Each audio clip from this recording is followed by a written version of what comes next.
Car accident in 2013 left me paralyzed from the waist down. I did a little bit of rehab, and then from there I was kicked out on the street.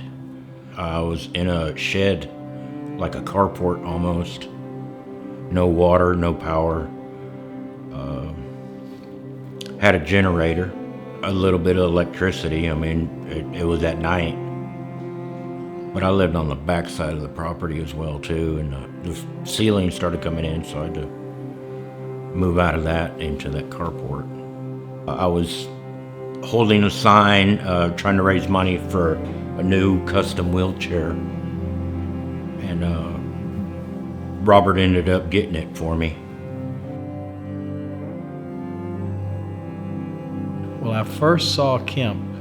He was sitting at a convenience store on the corner of 2900 and 1431, and it was about 100+ degrees outside, and he was sitting in a wheelchair with a sign that said, "Need to raise $800 to get a new wheelchair." But I made a mental note that, this gentleman wouldn't be out here unless he really needed help. And so when I got home that day, I mentioned it to my wife, Shirley, and she said she'd seen him out there too. So I looked for him for several weeks and wasn't able to find him. I talked to one of the girls that worked inside at Buddy's and told her that I was looking for Kemp. And so I gave her my number and she gave it to Kemp. And when Shirley and I were on vacation in August, he called and I told him I would meet him when we got back home. I asked him where he lived, and he said, "I live in a shed." And so that's when I realized that he needed a lot more help than a wheelchair. He would invite me over for dinner. He would let me take a shower at his house. I mean, I was so grateful. So grateful for Robert. I look up to Robert. He introduced me to Charles, and then from Charles, I went to Face Door. No other doors were open except Face Door. I moved in a few days before Halloween 2024. We went through this process that I thought would take mere months, and believe it or not, it took over a year to accomplish getting him a wheelchair, which, if you could see him, I have a picture. When he got his wheelchair, he was like a new man. So Shirley and I had done everything we could do pretty much for Kemp. I was doing Bible studies over there with him on Thursdays. Shirley made Thanksgiving dinner for him. Kemp still needed, a little bit more guidance. Charles was always there for the extra guidance, and Charles was there for the encouragement. And whenever I couldn't do something, we worked together as a community. It's just being obedient to what God calls you to do.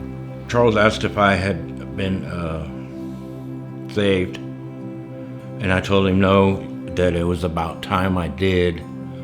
And then right after November 17th, I ended up getting baptized. And we baptized him out at Reveille Peak Ranch. That was, talk about an amazing feeling. I know it was nothing to do with me, but just being a small part of it was quite rewarding, He began to do miracles for me. Got my hopes up for the housing, and then ended up getting the housing. I was homeless from 2017 to 2026.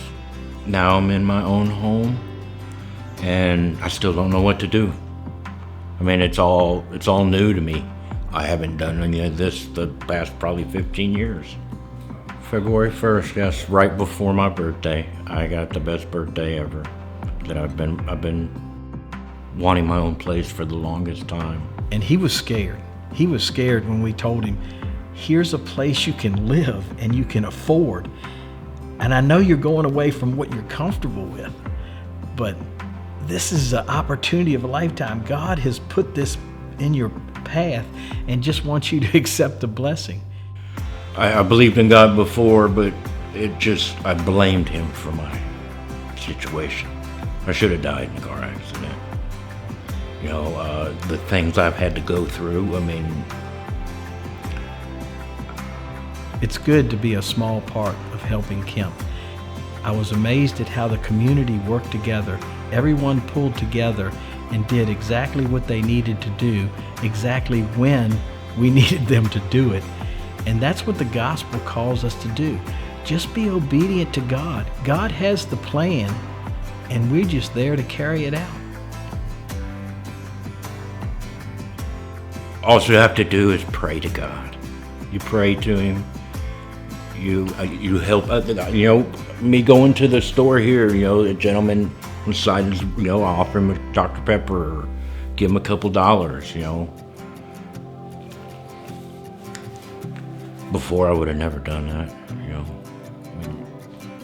God has put a miracle in my life. A lot of good people that I thought I'd never know or have.